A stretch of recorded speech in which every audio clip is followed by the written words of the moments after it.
I don't disagree. And oh shit, we're live already. You made us live already. The pre-show starring Mike's like I feel like this is a Andy Kaufman thing. Like you're a different character today. Yeah, I wish I could just be okay. No, this is just me after, Yeah. We'll get to it on the podcast. This is the pre-show. We don't get into it yet. Yeah. This is a robe, and these are sunglasses, and they're not prescription, so I can't really see. So I might have to be leaning in a little bit more. I was always convinced when we started doing it on video, you were never looking at me anyway. I mix it up. Oh, okay. I got all these. I got notes. I got box scores. Oh, wow. All up there. Wow. I got the rundown. Come on, the rundown. This is a new mic. So welcome to the pre-show. We'll be live in about 10 seconds. But this is your treat for being here early, is the pre-show. And I was up early, so I'm awake, fully awake. Oh, wow. Because we're dog sitting for John and Colleen, and one of their dogs had diarrhea. I've been up for a few hours, and I showered. The dog didn't shower. It's stinky. This is a direct response to that YouTube comment from last pod about you being more awake during the pods, blaming me for it for some reason. Yeah, I think the comment was written by Dasher the dog. Yeah. Well, it's good that today's pod is a by nature pod. So here we go. The Rights to Ricky Sanchez podcast is presented by DraftKings Sportsbook. Sign up for DraftKings Sportsbook by using promo code RTRS. Brought to you by Nature Pet Foods. Slow cooked with Super Fusion, home of the Soft Shit Award. Get 20% off your first order at Chewy or Amazon with the code 20RTRS. LL Pavorsky Jewelers, so Rights to Ricky Sanchez listeners, go and get engaged. And Kinetic Skateboarding, get 9.1% off your first order with promo code Dave Silver. On the show today, Mike is wearing a robe and sunglasses. Ben Simmons has cleared all health and safety protocols, but was held out of the Pistons game for, quote, reconditioning. Ramona Shelbourne, or if it's Australian, is it Ramona Shelbourne, writes another article about the holdout. This one somehow with even worse information than the ones that preceded it. The Sixers actually start the fucking season on Wednesday in New Orleans, and they finished up the preseason as well. And a Ricky beer. We will talk about that later. A Ricky One beer. Oh, and in the mailbag, one of the most annoying emails I've ever read that has come into our email box. Before we get going, the t-shirt reprint, which is 6 Old Ricky shirts, will start on Wednesday. It'll be a pre-sale. If you want first access, make sure you sign up for the newsletter, Zoe's Corner 3 newsletter at rightstorickysanchez.com/newsletter. Without any further ado, the war on drugs.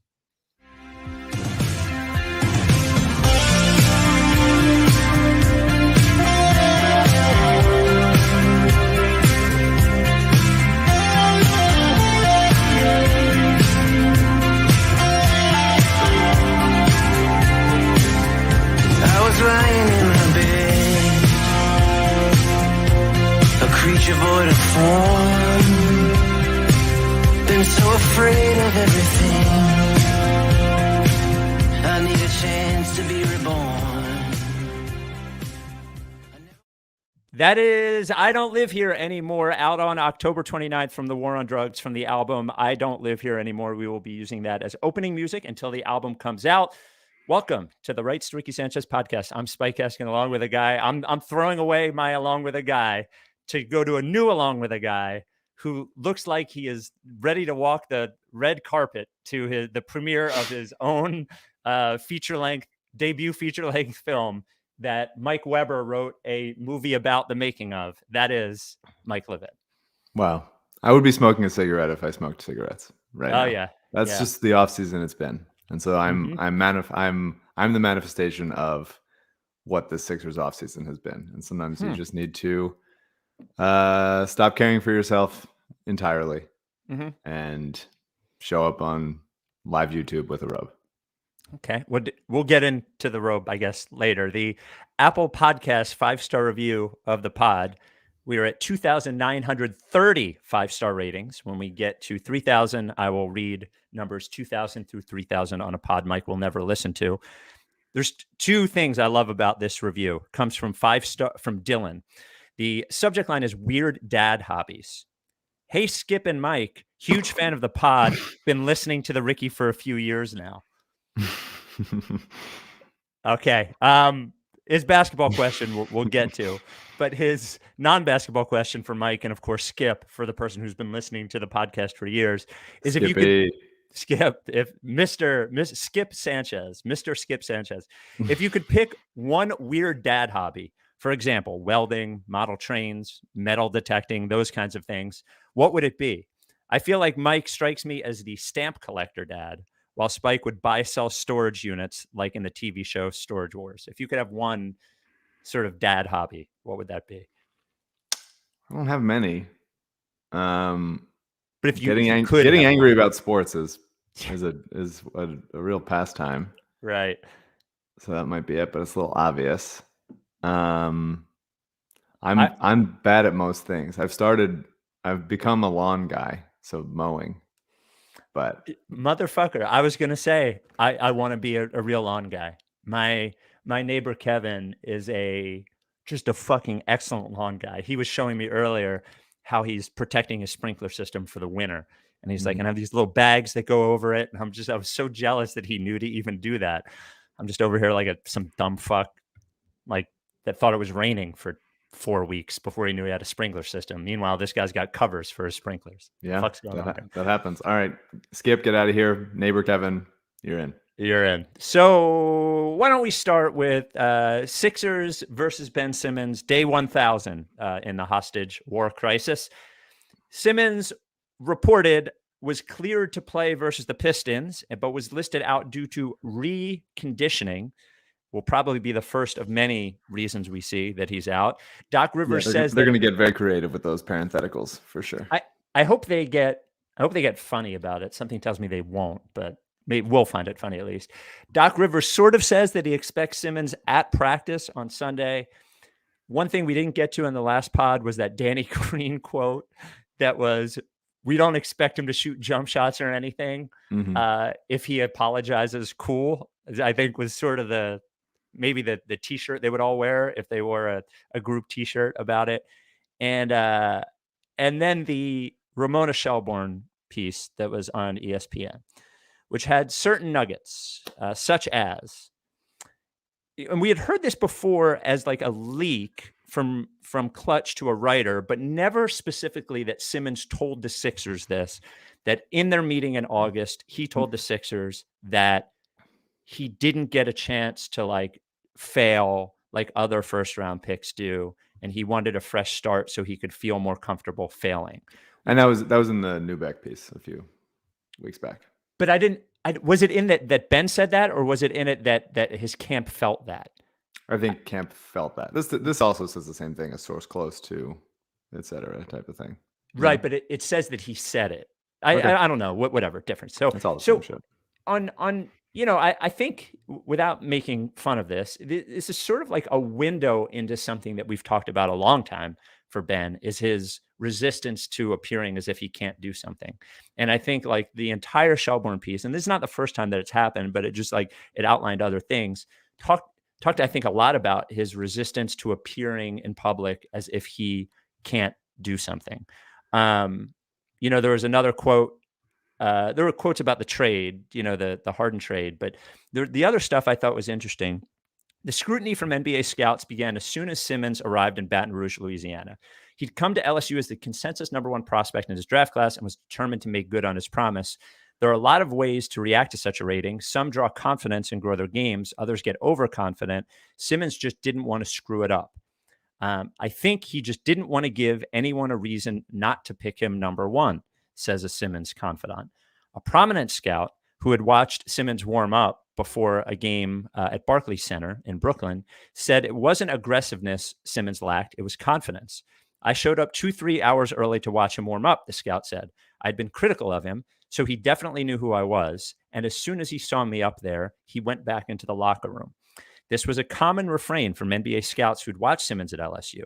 An NBA general manager who scouted him in college said he went to practice to see Simmons and never saw him work on a shot. They were camouflaging him, another league source said. And then the final sort of piece in this, and people were reacting to one end of this piece, but I thought about it a little bit differently, was that teammates thought, so there was a thing before Game 7 where there was a masseuse that had an inconclusive COVID test. And Did we know this? I don't remember. I don't remember either. I don't remember. So the honest answer is I don't remember. I don't remember. There's It been seems too many like things that 100 years happened, ago. and a real catastrophic event happened that night, so everything else was blacked out. So there was a masseuse that had an inconclusive COVID test. They asked all the players, were you around this person? Ben was the only person that said no. Apparently, the other players had never Said yes. Said yes, rather. The only player that said yes. Apparently, the other players had not seen her there. And players suspected that, not all players, but some players suspected that he said that as a way to not have to play in Game 7. Whether Simmons did that or not, I think is obviously a thing, but is less of a thing than his teammates thinking that he did it. And the teammates thinking that he did it, I think, provide like a bit of a window into this fracture happening before it like happened after the season went. Like their view of him, not in a mean way, but sort of in a like he was falling apart, and that we had seen before Game 7, and that they even thought that he was capable of that, I think is something to behold. I don't know what you can take from this article other than what we were saying in the last pod, is that the idea of him playing in a game with these Sixers in Philadelphia seems impossible. And if it does, I can't wait to see it, I guess, but it just seems impossible to me. That's the biggest thing I took from this. Yeah, I mean, I say this every podcast, but like I continue to get my ass kicked as a writer by reality of what's right happening. Just absolutely thrown across the room by like, hey, some of his teammates thought he was lying about a COVID exposure. Like I didn't have that. I didn't pitch that, and I lost again. To the brilliant writer, the hotshot young writer that showed up in the room that keeps coming with these amazing ideas. Assholes. Yeah. It's I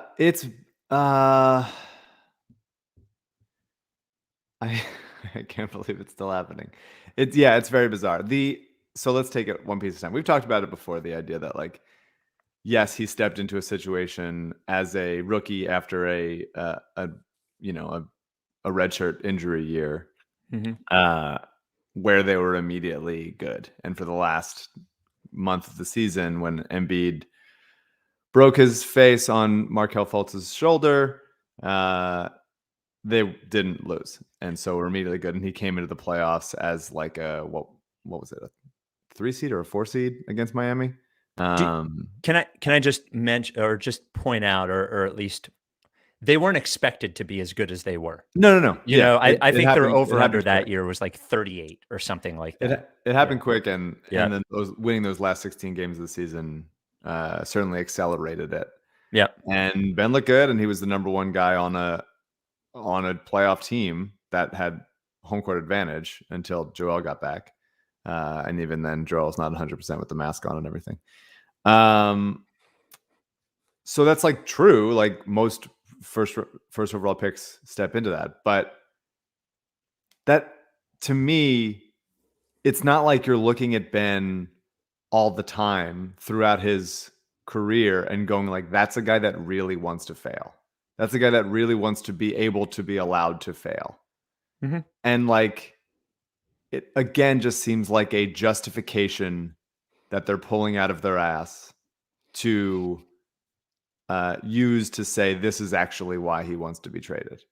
And it could be a bunch of things. Like I feel like it's a culmination of things, and maybe he just like shut off and was just like, I'm done. And the people around him are just like, we got to come up with something. Maybe it's because he wasn't allowed to be bad, like most first overall picks are allowed to be bad. But like that's not his, at least public and on court personality. He's not all the time trying stuff and has failed and then gets like quickly benched for doing so. Like that's not remotely what it is. He is prevented from doing that by himself. Brett had to like beg the media for like 1-3 a game, and Brett like called out his handlers, called out his agent, his family. Yeah. All the time. They're asking him to do it. They're saying, we don't care if they go in. Like, everyone's saying it. It's not, this is a lie. Like, it's a lie. It might be true. Like, it is true that first overall picks aren't generally thrown into immediate contention. Some are, but most aren't. Yeah. I can't think of any first overall picks that had as big of a role in a semi-contender than Simmons right off the bat. Duncan is the one that Tim Duncan.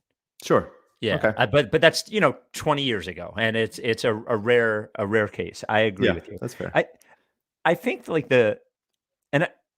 I know, given my history, this will come off as disparaging, and I'm not trying to, but it is a little bit like the Fultz thing in that, like, all of us, he just maybe wasn't prepared, and it's hard to be prepared as a 20-year-old for going from being hot shit in Australia to the number one prospect in college basketball, and the attention that comes on that.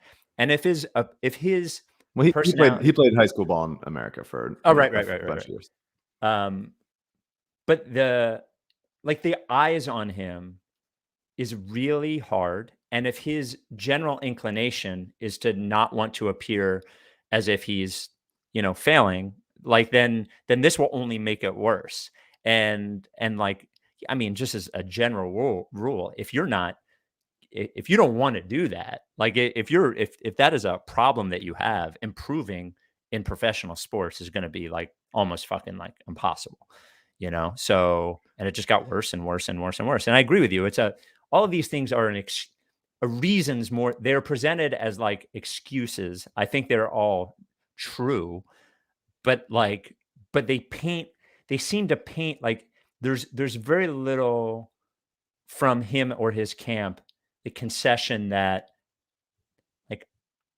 like this is about me, it's not about you. And it feels like it's about everybody else. It feels like it's about the fans or the fucking team or Embiid or the coach or everybody but like Ben.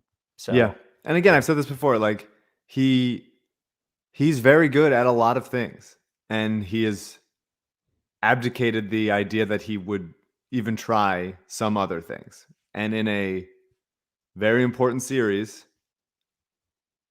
which was the first playoff series that he played in since or the second, I guess, after the Wizards, since the Kawhi shot, which was a good thing, but also with the weird Jimmy, like, there's just been weirdness the whole time. It hasn't been like Ben and Joel, the two of them, going into playoff basketball like 5 straight years. Like, it's been an inconsistent and there has not been a lot of continuity there. But he goes into it and he has a really bad series, like, objectively.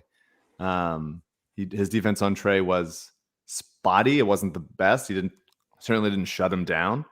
And they won because of how good Trae Young was at creating shots for himself and his teammates. And that the Sixers couldn't score themselves on a pretty weak Hawks defense. And by the way, what a comparison! Like, what a and B for Trae Young, who is like not as good a shooter as he thinks he is.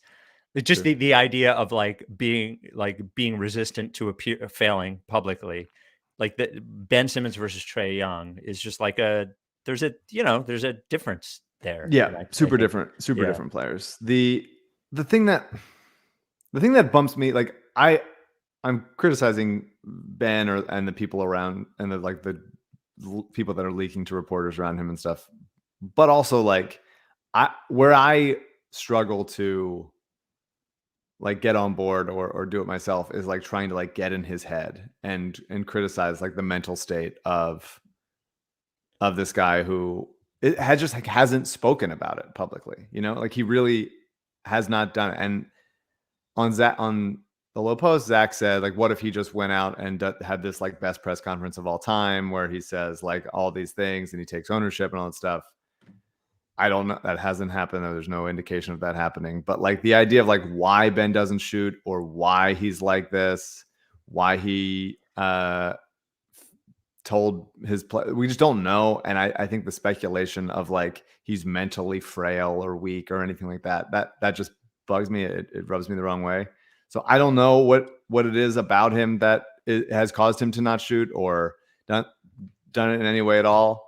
But we do, right? He's done it, but the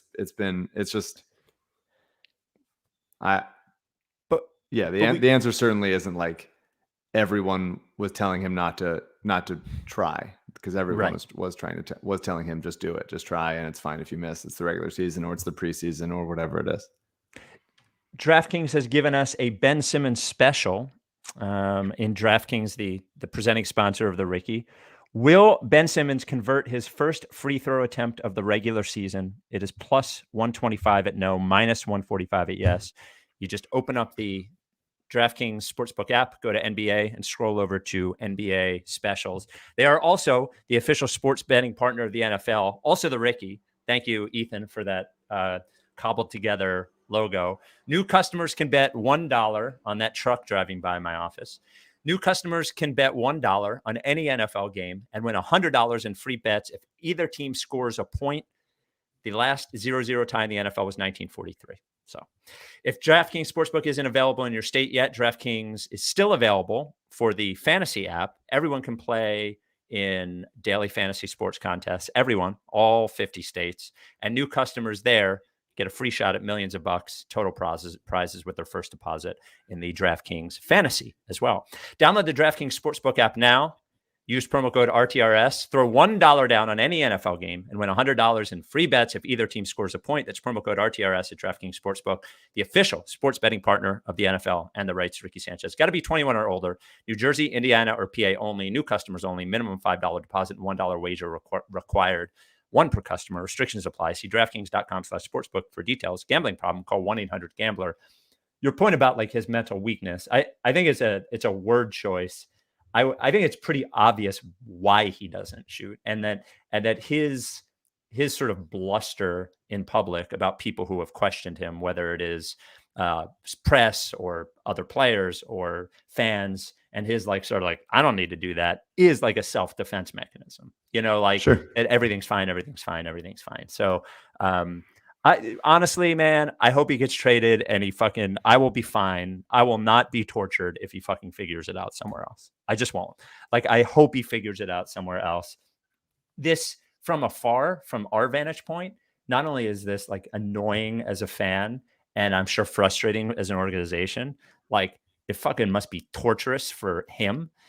And like, it's not like a sympathy thing. I just want it to be fucking over for everyone, including him. Let him fucking fail in Houston invisibly or Minnesota.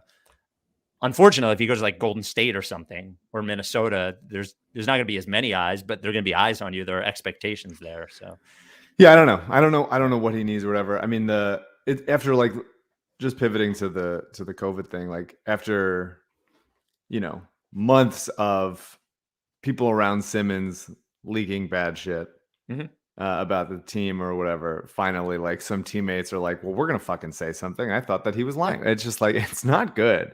Yeah. It's not a good situation. I like that it's topical, and that's fun to sort of wrap it up into a neat little pandemic bow. But from a writing standpoint, I think that's helpful. Just like as a consumer of content. It is really hard to imagine, like, there's one thing when like teammates don't always like each other, teammates don't get along, they don't hang out, whatever it is. It's not always the case. I was saying that for Ben and Joel for a long time. It's not a big deal that they're not like best friends. And then over the past year, they became closer, obviously. But like when there's this amount of distrust in teammates saying like, hey, I thought that you were over that series. I thought this guy was melting down to the point that he was lying about exposure to a deadly virus before the seventh game of a series that he has played poorly in and right. Seemingly like was not, in a great spot emotionally or whatever they would say. That's like tough. That needs to be rectified. That can't just be a guy coming in and being like, all right, I got next. Like, I'll pick up Korkmaz in this like half court run. Like, what are we doing? Like, it's not just going to blend in seamlessly.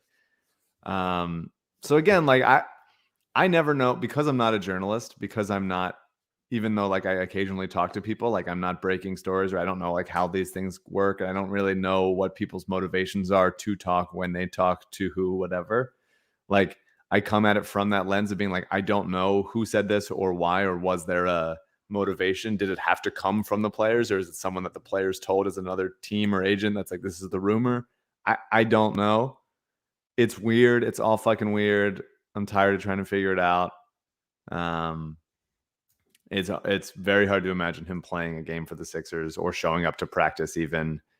Maybe he shows up. I mean, I don't know. I don't know. If we're saying, and I'm hesitant to do so again, but if we are saying like Ben is a guy that hates scrutiny and avoids confrontation and all this stuff, like showing up to practice with these guys that you've like, I agree with Embiid, like disrespected. Like you have.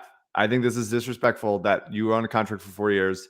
They've been texting you. They want to come out to LA and like convince you to stay there. I think there's also like, there's some, it's not an entirely evil thing to do, to be like, hey, my mind's really made up. Like, don't waste your time to come here. Like there's a reading of it that way, but they've been trying to reach out and like bridge the gap of whatever it is between the team and the players and Simmons.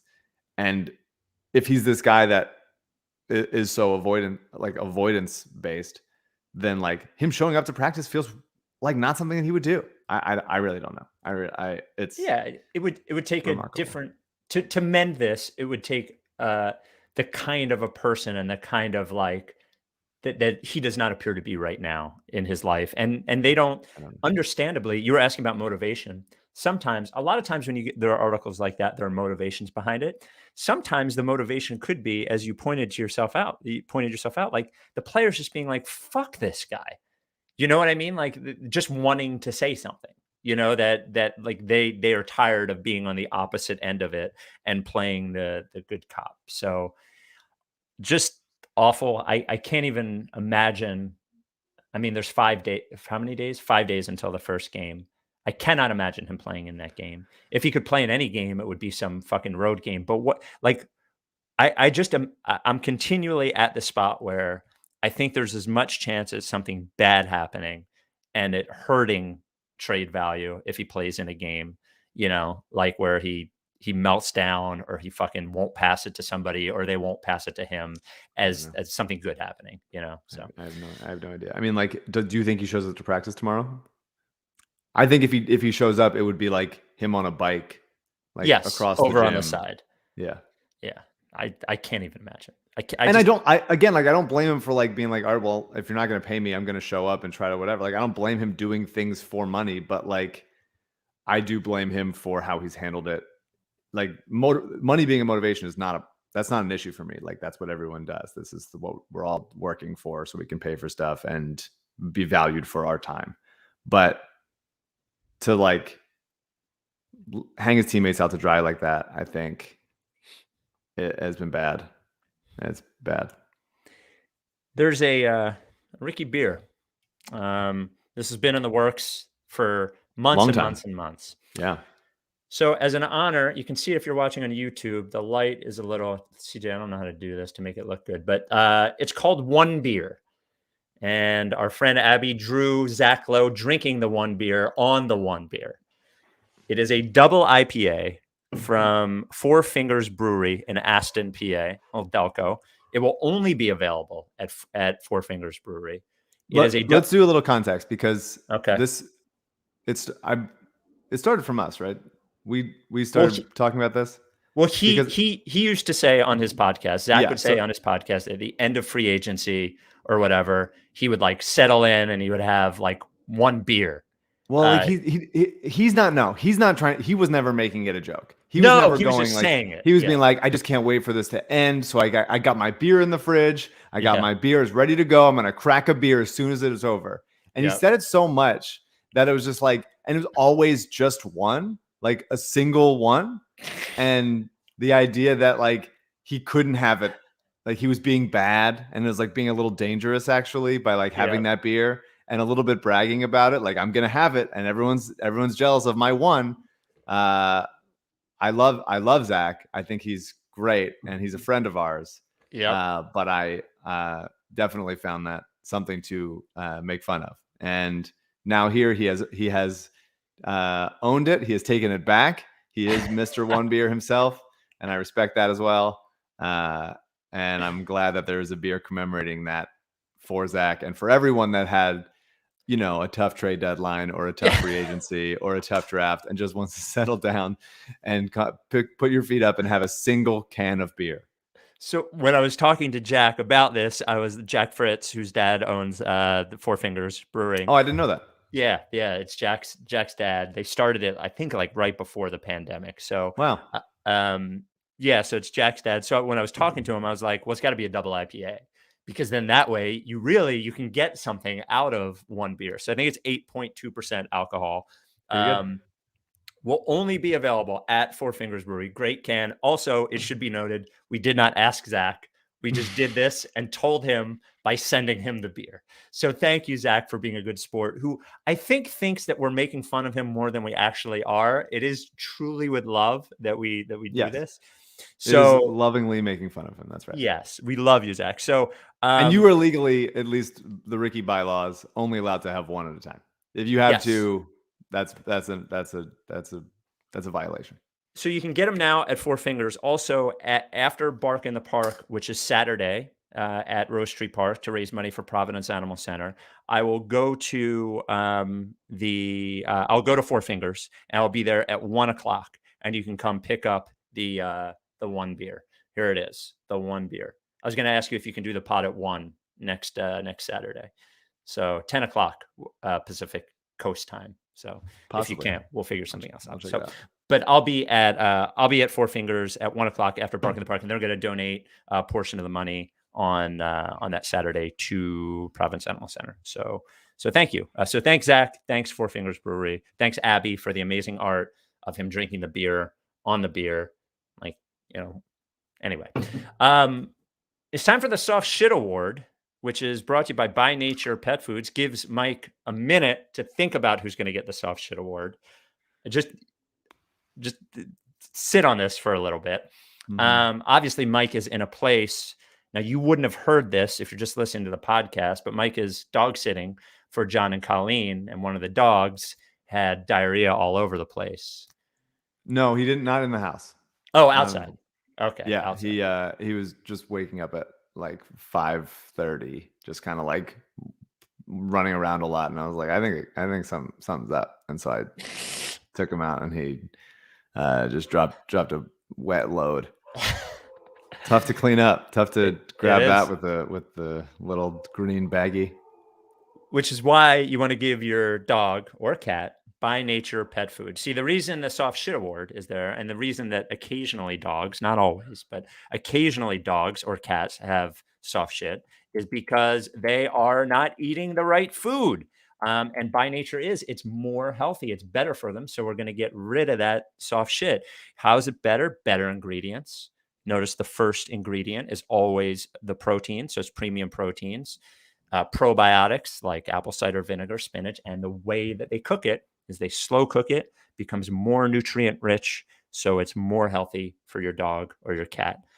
The company that owns By Nature, family owned, family operated, been around 40 years, never had a recall, which is very, very rare in pet food.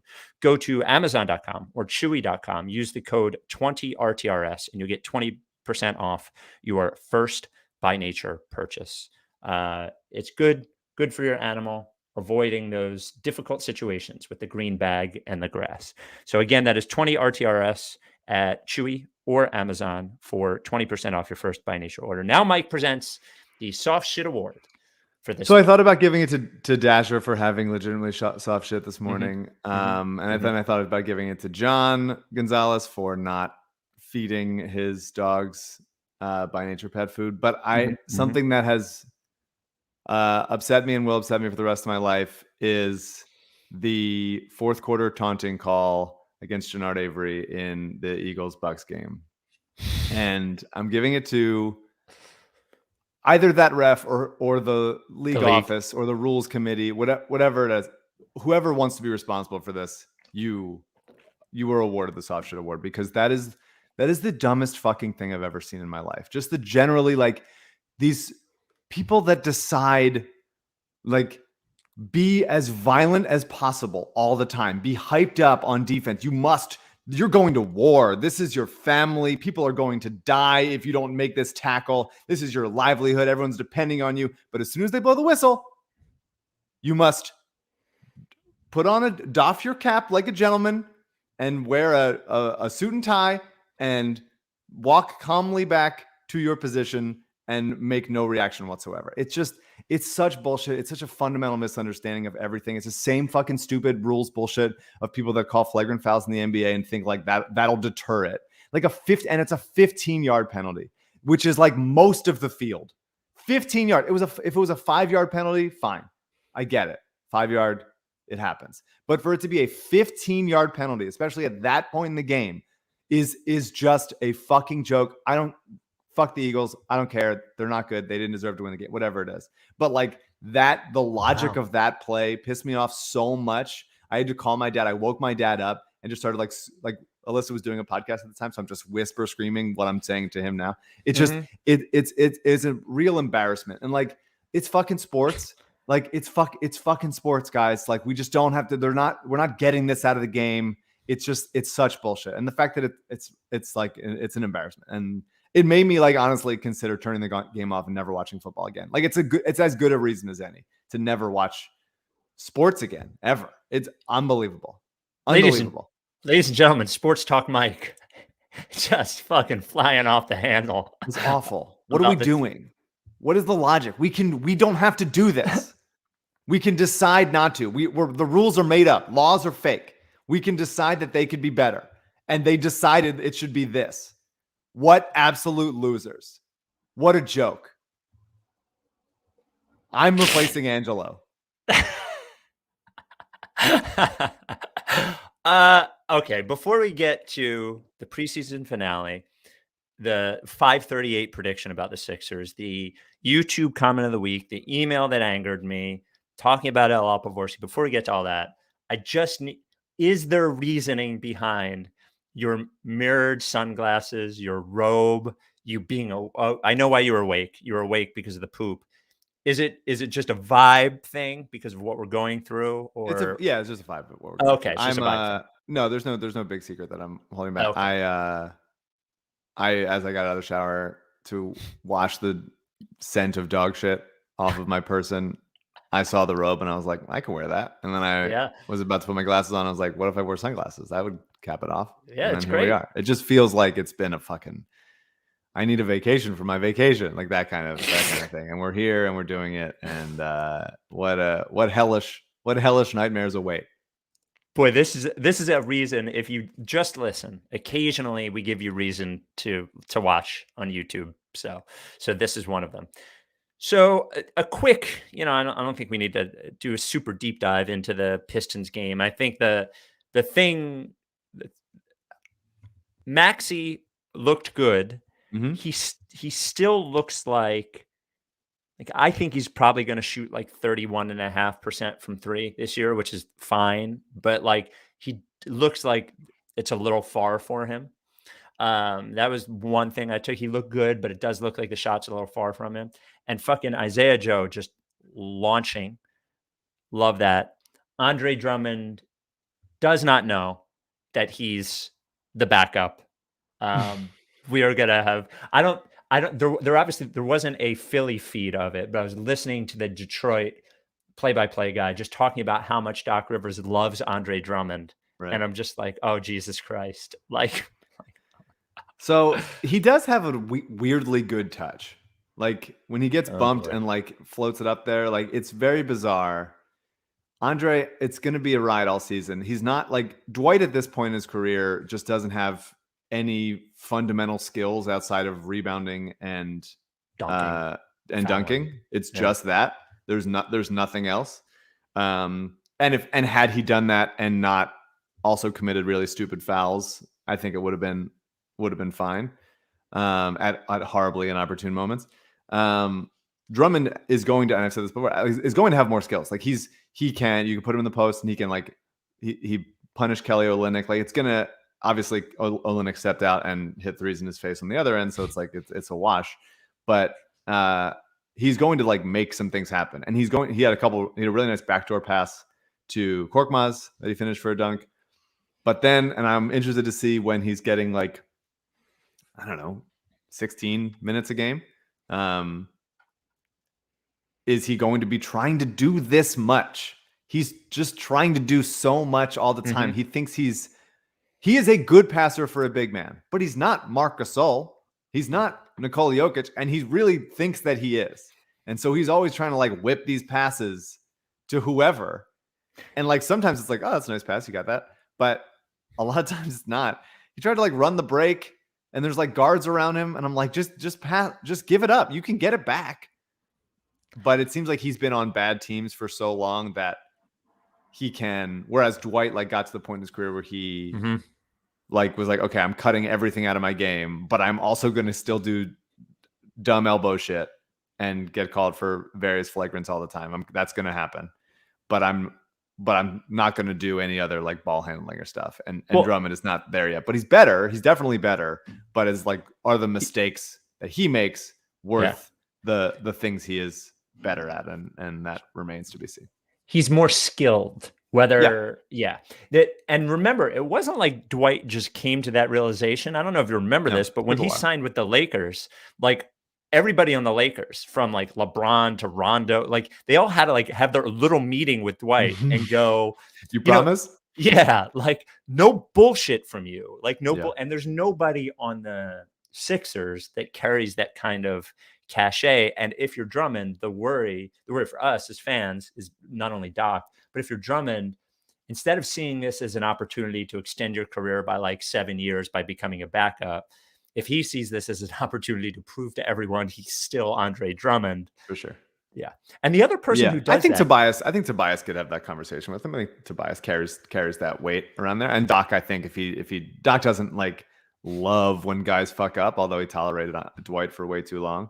I mean, I think I said this before, like he's not skilled at moving his feet on the perimeter.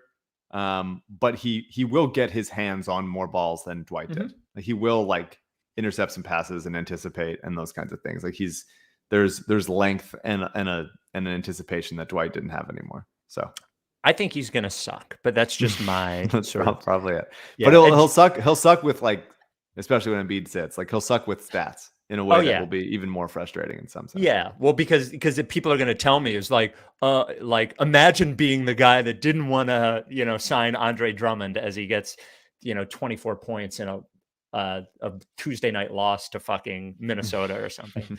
The other guy who doesn't quite know his limitations, and they did say they were going to do more of this, but I actually don't think they should, is Niang.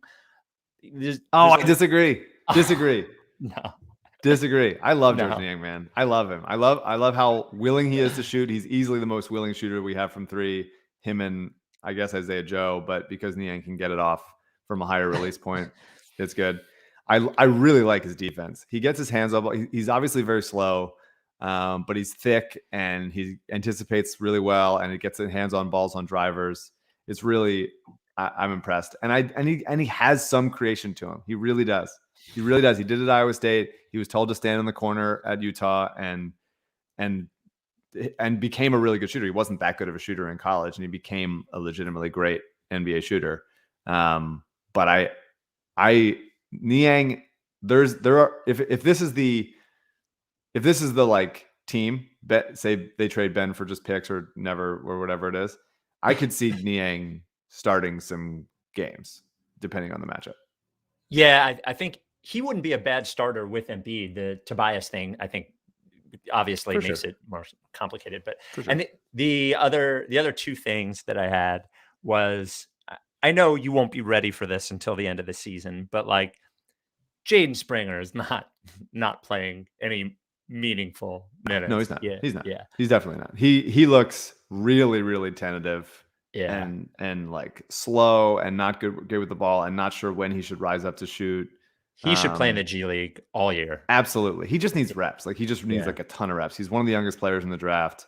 I really believe in the defense. I believe in the passing. He had a nice little alley-oop to I think it was Drummond. And he's strong and physical and is going to have a really good body as he continues to fill out. But the jumper needs to like a ton of reps. He needs to be working on his handle, like all that stuff. A long way to go. Like, which a little surprising that they took him. I think he's going to be a great player, but has a long way to go. And maybe this will become like if he dominates the G League type of thing, then that could be part of a, look at how far he's grown into a trade package or something like that. Speaking of the G League, I don't think we've talked about this enough. B-Ball Paul was the MVP of the G League. He was the most valuable player of the G League. And he's not like, he's obviously the G League bubble or whatever. It wasn't like a full G League. It was like it was an abbreviated G League. Nobody else was the MVP of the G League bubble. It was B-Ball Paul. So here's my B-Ball Paul, love him. Fun. I don't think he can really do anything good. I disagree. Like, look, he is, I will not sit here and say that he can be like a plug and play normal player into an offense that is just like settle down, do this stuff. I'm not saying that, but I'm saying that he will contribute to winning basketball games. He will, like, in whatever weird way he does. You'll look at the score at the end of the game and they will win because they survived B-Ball Paul minutes. And sometimes that's going to be like a weird, like flailing, like drive where he shoots it like a floater from like 8 feet going the opposite way. But like he'll get the rebound and like put it back, or like he'll get fouled or something. Like he just makes stuff happen on both ends. And in a way that like I'm straight up like begging Doc to play him sometimes. I'm absolutely begging. He'll obviously get, and I actually really liked what I saw from Charles Bassey last night. Stepped out, hit a corner three, looked very confident shooting it, and blocked a couple shots. He's going to be in the G League for most of the year, but I have high hopes for Charles Bassey, especially now they got that decent contract for him for a second round pick. But like when Embiid's out, he's going to be Drummond's backup, and I need to consistently see that, and I need to show occasional options where he could eventually play given the right matchup. Like we obviously, Daryl said this last year that the team at the beginning of the season is not necessarily going to be the team going into the playoffs. There's a trade deadline, et cetera, et cetera. But that is what the team was last year, Daryl. That is exactly, basically, almost entirely what the team was, except for a somewhat diseased George Hill. And B-Ball Paul, if this is going to be the team, B-Ball Paul is your option for your other option for backup five. And I need to see it. I need to see it in the regular season. I need to sit Doc down. I need to see it. He is too good in a weird way. It's weird. It's uncomfortable. Guys might not like it, but like he just makes stuff happen. And he was good in the G League. He produced. Like, it's not like he's some random guy. I'm not saying Jaden Springer needs to play where he's like clearly not ready. Like, B-Ball Paul has produced at a high level, and he can play 12. He can play 9 backup minutes a game in the playoffs in the right matchup if need be, and we need to be able to do that. So before we get to like, and I'll just agree. You said Isaiah Joe and Maxey. Isaiah Joe has to play. He's great. He's so good. He's playing his ass off, working his ass off on defense, shooting off movement, getting shots up quickly. Always like has a knack for getting fouled on threes. Like, he's great. He's too good. We're past it. We're past it. He has to play. Yep. Bench someone. Bench Embiid for Isaiah Joe. I don't care. He has to play. And Maxey, I mean, he's not getting those foul calls yet when he drives to the rim. He should be, but like, holy shit, he's quick. He's quick. He's very quick. So fast. I think AU pointed out on Twitter, like there was an end of shot clock or end of quarter moment when it looked like he was gonna have to like, okay, now take the three because it's like there's 2 seconds left in the quarter, and all of a sudden just bursts to the rim and he finishes with a layup. Like, it's unbelievable finishing and just getting in there. He's great. He's a delight to watch, and I hope he starts getting those foul calls. I hope he starts learning. Some of it is the refs just like giving him those calls, and some of it is learning how to do it. I got a text from Lee Pavorsky. Hold on, let me find it. Sponsor of the Ricky, original sponsor, LL Pavorsky Jewelers. Thursday at 7:40 p.m. We had a 3 RTRS engagement ring day today. Wow. Second time that's happened in 5 years. We're up to 241. Awesome people. One couple from Maryland who are going to the Eagles game tonight. So amazing. LL Pavorsky Jewelers, the original sponsor of the Rights to Ricky Sanchez podcast and the seller of one, just like Zach Lowe drinks one beer, Mike bought one engagement ring from LL You don't know. Pavorsky. Good about multiple. You could have. You're right. Well, you only need one jeweler. Like you just need one beer, and that is LL Pavorsky. Of course, engagement rings, but of course, then you have a jeweler. You got a guy. You need a guy for everything, or a person. And LL Pavorsky is your jeweler for the rest of your life, for the rest of his life, for the rest of your life. If you need an engagement ring, we're holding him hostage. Holding him hostage. Over 30 years, 32 years, I think, is how long he has been at 707 Walnut in Philly. Make an appointment with him. You can just stop in the store if you'd like. But if you're going to buy an engagement ring, he suggests you reach out first. That way he can have things ready for you. Lee at llpavorsky.com. Tweeted him at llpavorsky. You can call the shop 215-627-2252. Supports our charities, Providence Animal Center, and Coded by Kids. LL Pavorsky Jewelers. The MVP of the jeweler bubble. MVP. Oh, right. Wow. You got to get back into practice. That wasn't. Look, I've done fucking hundreds of LL taglines. We're scraping the barrel. That's a good point. A good point. The YouTube comment of the week brought to you by Kinetic Skateboarding. Get 9.1% off your first order with promo code Dave Silver. How about these? They always have shoes at Kinetic that you don't see anywhere else. The New Balance Numeric 272 Margie Didal. Is that a skateboarder? Margie Didal. Amazing looking shoe. But like I'm telling you, go to Kinetic. If you want to show up at work or school with stuff that nobody else has seen anywhere else, go to kineticskateboarding.com. Code Dave Silver for 9.1% off your first order. Before we get the actual comment of the week, this is the one I like best. Came from Kimberly Patterson. OMG, exactly what I needed. Click link. The new videos, sex. So I appreciated that YouTube comment. Kimberly's going to love the robe then. Yeah. But this one from R. De Silva. I have not heard this. I have not heard this take yet. We have a GM who doesn't want to lose his reputation nor go down in history as the guy who traded one of the cornerstones of the process for 20 cents on the dollar and then run the risk of watching him dominate the NBA in 4 or 5 years. At the end of the day, this is all about preserving the reputation for Morey. Spreading a narrative that Lillard is a guarantee is a flawed distraction, both analytically and logically. This guy came to the Sixers for Ben and Embiid. This has gone bad. Think. I think that's stupid. I think no one is saying that Lillard is a guarantee.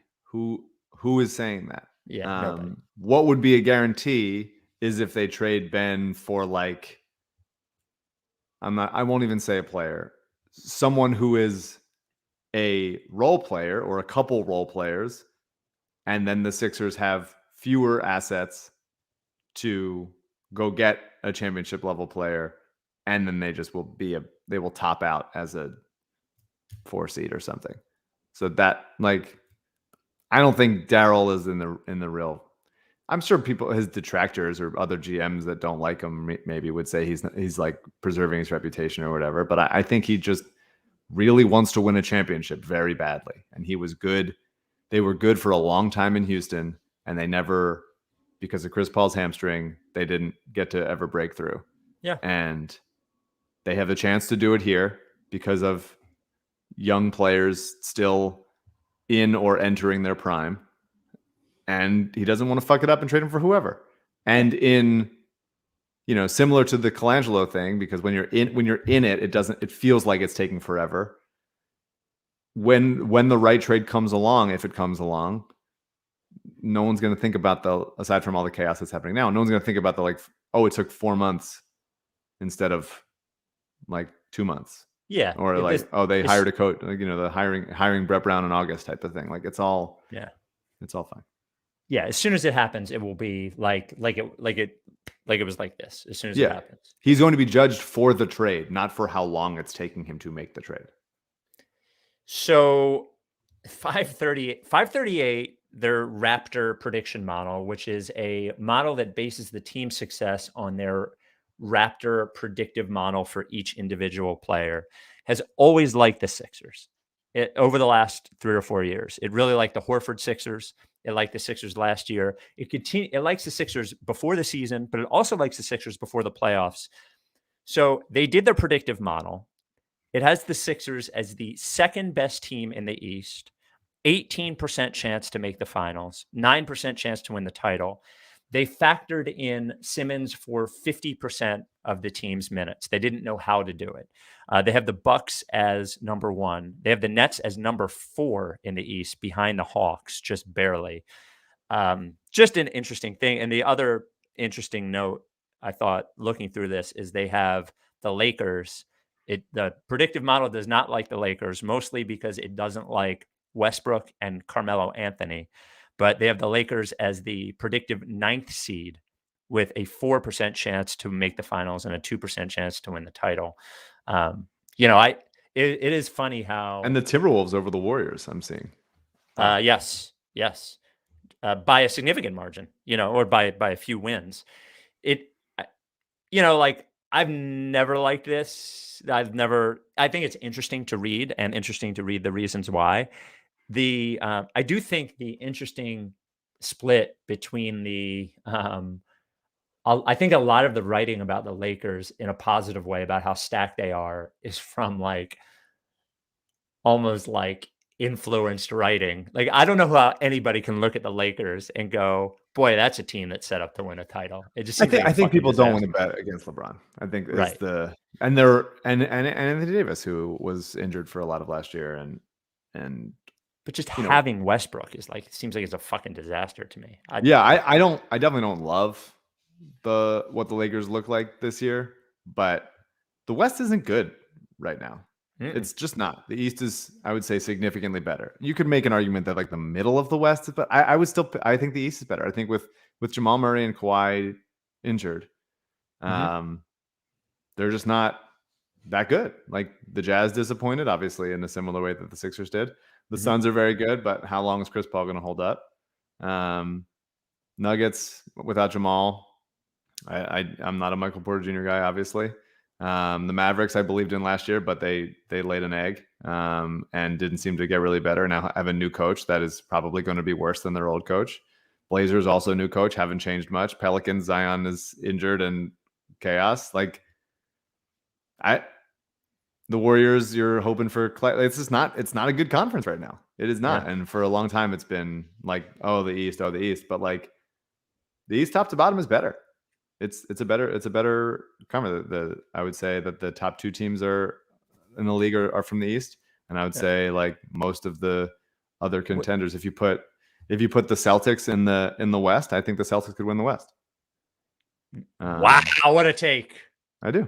CJ, clip it. I think Miami also.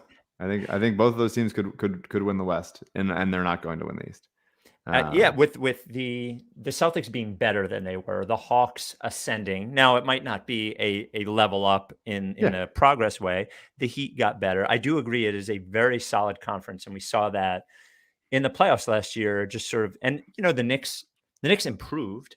I don't know if their record will be better, but they certainly addressed in the way that they needed to the offensive issues they had. So a little bit. I think Indiana will be better because they had a horrible coach last year that nobody liked. I don't want to say he's a horrible coach. They had injuries. I don't know if he's a horrible coach or just he really did not. The players really didn't like playing for him, which obviously made it worse. So I think they could be around the 4 or 5 situation this year with a bounce back.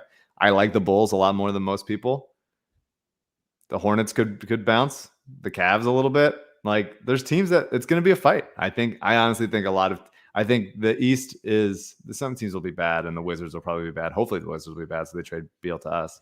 But outside of the Magic and Pistons and depending on how good Cade is, they might be better than expected. And then hopefully the Wizards. Then I think the East is there's only 2. I think it's just I think it's really just the Magic that will not be in the mix on a playoff spot. I think they will be fighting for a lot. And I think the West, it's the Thunder is going to suck. The Rockets going to suck.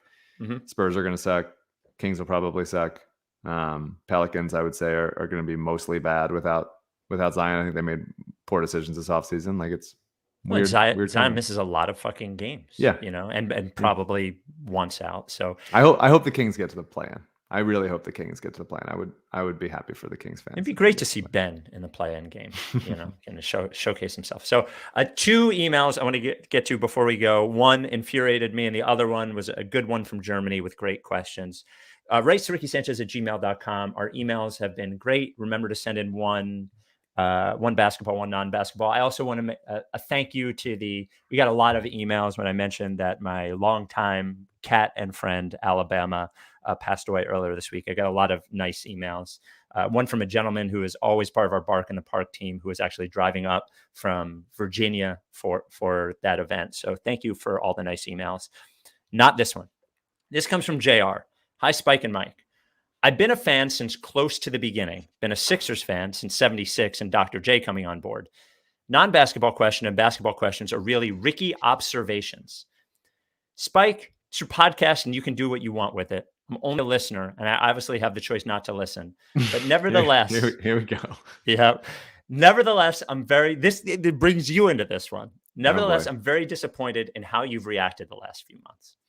I believe you have bullied Mike when he's tried to be positive about the Ben situation and the team as a whole. Mike, I'm sorry, but I think you've allowed yourself to be bullied by Spike into keeping thoughts to yourself that you would usually admit about how you want Ben and the team to make up and for Ben to fix his game.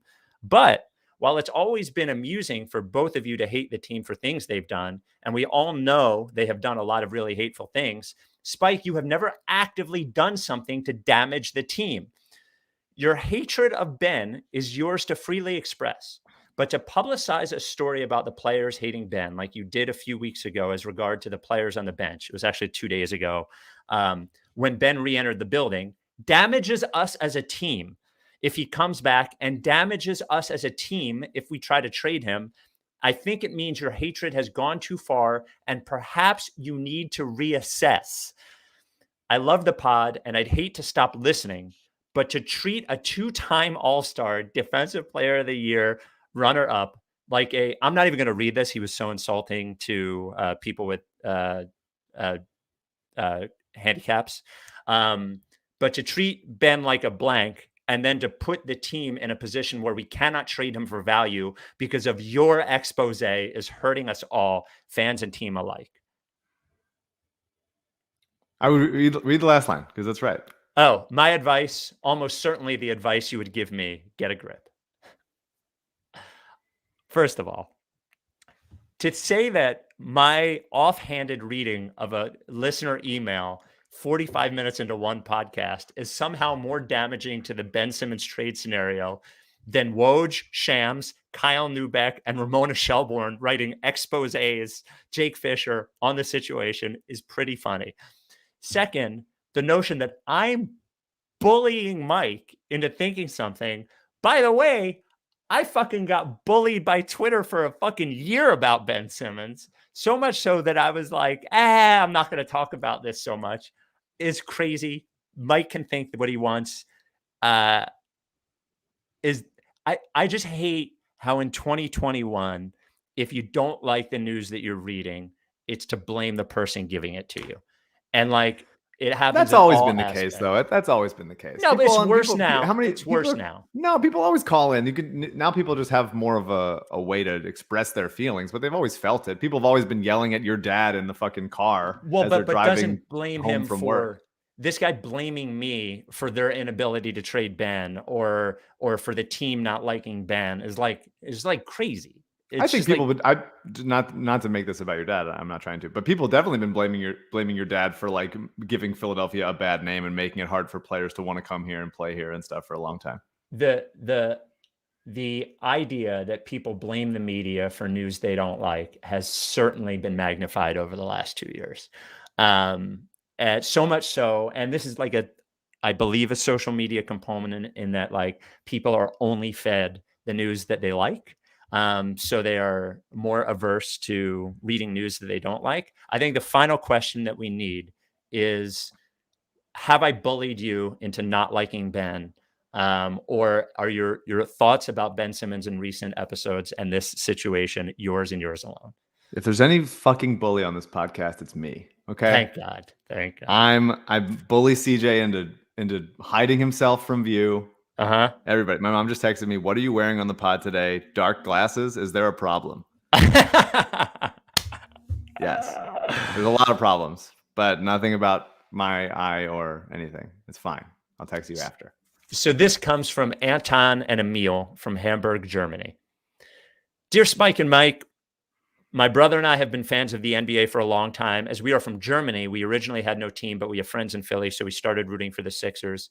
We found your podcast, and it's the best. 2 highlights so far have been the much-needed Brian Windhorst slander and calling Trae Young ugly, plus, of course, the great bathroom content. So we have 2 questions. First, basketball. You called Trae Young ugly. No, I don't. Did I? Yeah. That's more of your thing. I mean, he is. I'm not saying he's attractive, but I don't. He's a I don't great think player, but I mean, yes, he's very good. And I wish we had more ugly players because they'd be sure, better. They're better. Not worried about looking hot all the time and thinking they're hot. So basketball question. Speaking of which, today there was a series of pictures of the Sixers boarding the team jet with Niang and Furk looking impressively handsome. Who of the 2 is better looking in your opinion? Both handsome guys, really handsome guys. I think Niang is better looking. I think that's probably right. Yeah. Korkmaz has a little bit more of a goofiness to him. Yeah.